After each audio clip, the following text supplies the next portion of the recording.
जय श्री कृष्ण। राधे राधे दोस्तों, स्वागत है आपका अपने चैनल पर। आज हम लेकर आए हैं आपके लिए पुत्रदा एकादशी व्रत कथा, जो बहुत ही पुण्यदायक है।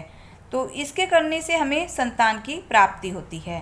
तो प्रेम से बोलो विष्णु भगवान की जय हो।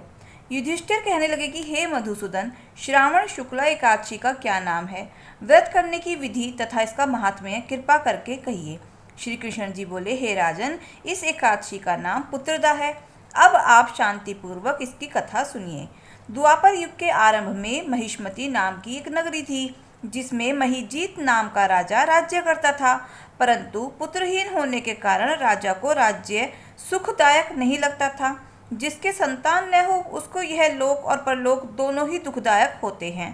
पुत्र सुख की प्राप्ति के लिए राजा ने अनेक उपाय किए, परंतु राजा को पुत्र की प्राप्ति नहीं हुई। वृद्धावस्था आती हुई देखकर राजा अपनी प्रजा के प्रतिनिधियों को बुलाकर कहने लगा कि हे प्रजाजनों, मैंने इस जन्म में तो कोई पाप किया नहीं। मेरे खजाने में अन्याय से पार्जन किया हुआ धन नहीं है। न मैंने कभी देवताओं या ब्राह्मणों का धन छीना, किसी दूसरे की धरोहर भी नहीं ली। प्रजा को पुत्र के समान पालता रहा। मैं अपराधियों को पुत्र और बांधवों की तरह दंड देता रहा। कभी किसी से घृणा नहीं की, सबको समान माना है। सज्जनों को सदा पूजा करता रहा हूँ। इस प्रकार धर्मयुक्त राज्य करते हुए भी मेरे पुत्र नहीं है, सो मैं अत्यंत दुख से गुजर रहा हूँ। इसका क्या कारण है? राजा महीजीत की इस बात को विचारने के लिए मंत्रीगण तथा प्रजा के प्रतिनिधि वन को गए और बड़े बड़े ऋषि और मुनियों के दर्शन करते हुए राजा के हित की उत्तम कामना की पूर्ति के लिए किसी श्रेष्ठ तपस्वी मुनि को देखते फिरते रहे।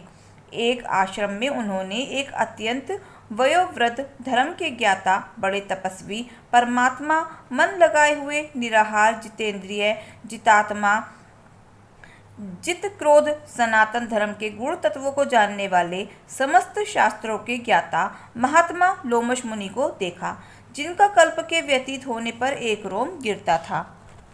सबने जाकर ऋषि को प्रणाम किया और उनके सामने बैठ गए। उन लोगों को देखकर मुनि ने पूछा कि आप लोग किस कारण से आए हैं? निस्संदेह मैं आप लोगों का हित करूंगा।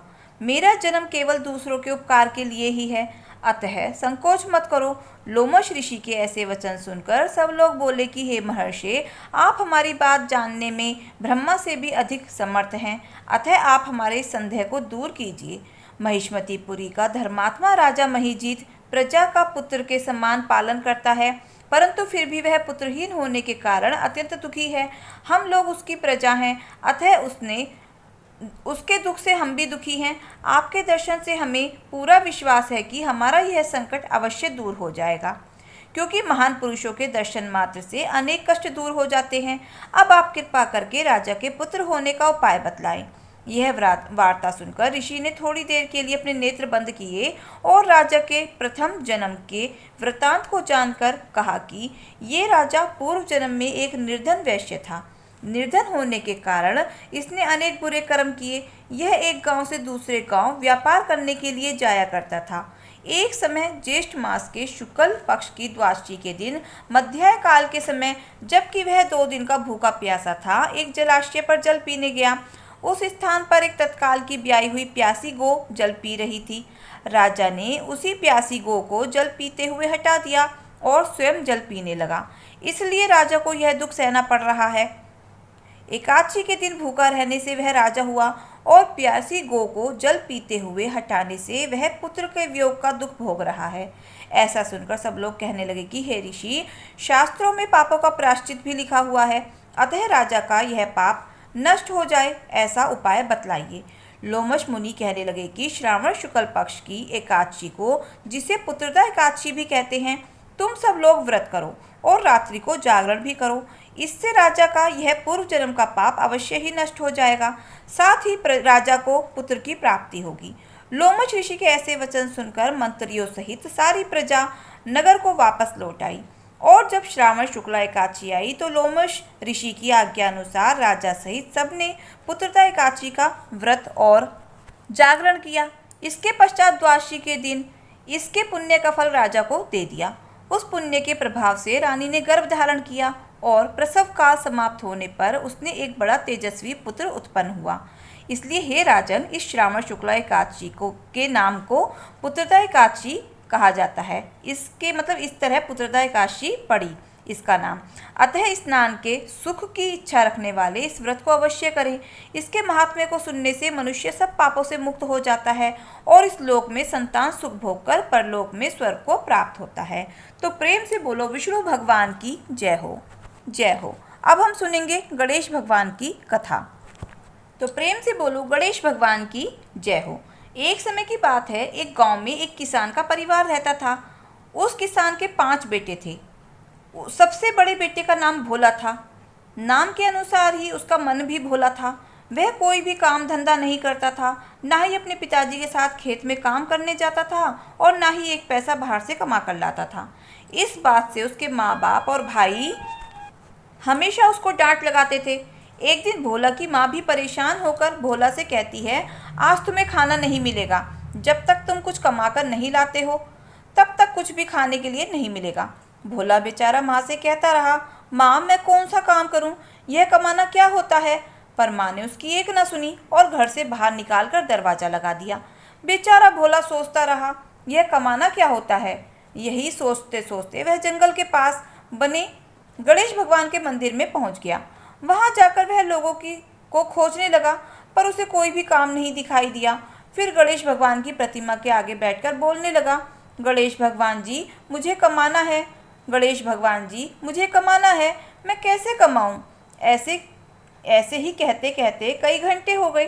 गणेश भगवान उसके इस प्रेम से बहुत खुश हुए और प्रकट होकर बोले, भोला क्या बात है, तुम परेशान क्यों हो। भोला ने कहा, आप कौन है। गणेश भगवान ने कहा, मैं गणेशा हूँ। तब भोला ने कहा, गणेशा मुझे कमाना है, पर मैं कैसे कमाऊं। तब गणेश भगवान ने कहा, भोला तुम कोई काम करो। तब भोला ने कहा, मैं क्या काम करूं, आप बताइए, मैं कौन सा काम करूं और कैसे काम करूं। तब गणेश भगवान ने कहा, देखो इस मंदिर में कितने पत्ते बिखरे हुए हैं, तुम इन्हें इकट्ठा करके अपने घर रखाओ। फिर भोला ने पेड़ की एक बड़ी सी डाली तोड़ी और मंदिर की तरफ से बाहर झाड़ू मारना चालू किया। भोला अपने फटे पुराने गमछे में उन पत्तों को बांधा और अपने घर की तरफ दौड़ा और घर जाकर घर के कोने में पत्तों को रख दिया। फिर मंदिर की तरफ दौड़कर आया। उसे तो बस इस बात की खुशी थी कि उसे काम करना आ गया। उसे लगता था कि इसी को कमाना कहते हैं। फिर से भोला मंदिर के पत्तों को अपने फटे पुराने गमछे में बांधकर अपने घर पर रख मंदिर की तरफ फिर आया। उसकी माँ उसको आते जाते देखकर वह सोचने लगी कि यह भोला आज इतना क्यों दौड़ लगा रहा है और यह अपने गमछे में क्या बांध कर ला रहा है। फिर उसकी माँ घर के कोने में देखने गई तो वहाँ क्या देखती है कि हीरे मोतियों के ढेर लगे हुए हैं। वह तो हैरान रह गई, और भोला आज यह क्या कर रहा है। भोला की माँ को तो लगा कि भोला कहीं से चोरी करके लाया है। तब तक भोला अपने सर पर एक पोटली फिर से पत्तों को लाकर पटका। उसकी माँ भोला को पकड़कर बोली, भोला तुमने कब से चोरी करना सीख लिया है। तब भोला ने कहा, माँ चोरी क्या होती है। तब उसकी माँ ने पूछा कि यह धन तुम कहाँ से ला रहे हो। भोला ने कहा, माँ यह धन नहीं है, यह तो मंदिर के पत्ते हैं। जंगल के पास जो मंदिर है वहीं पर एक आदमी मिला था, उसका नाम गणेशा था। उन्होंने मुझे काम करना और कमाना सिखाया है, मैं तो बस उन्हीं के कहे अनुसार काम कर रहा हूँ। भोला की माँ यह सुनकर समझ गई कि जरूर गणेश भगवान होंगे। भोला की माँ बोली, भोला मुझे भी ले चल। फिर दोनों दौड़कर मंदिर की तरफ भागे। मंदिर में कोई भी नहीं था। भोला ने कहा, माँ अभी तो गणेशा यहीं थे, पता नहीं कहाँ चले गए। भोला की माँ गणेश भगवान की प्रतिमा के आगे झुककर बोली, प्रभु आपने मेरे बेटे पर कृपा करी, आप धन्य हैं, आप कृपा निधान हैं, आप संकट नाशक हैं। भोला पर गणेश भगवान की ऐसी कृपा हुई देखकर भोला का दिमाग भी तेज हो गया। अब तो भोला उस धन से बहुत बड़ा व्यापार शुरू कर लेता है और गणेश भगवान की कृपा से सेठ कहलाने लगा। पर उसने उस मंदिर में जाना नहीं छोड़ा। रोज सुबह होते ही उस मंदिर में जाता, मंदिर की साफ सफाई करता और पूजा अर्चना करता। गणेश भगवान की कृपा से भोला का कारोबार दिन दूना रात चौगुना तरक्की करने लगा। तो हे गणेश भगवान, जैसे आपने भोला पर अपनी कृपा करी वैसे ही अपनी सभी भक्तों पर अपनी कृपा बनाए रखना।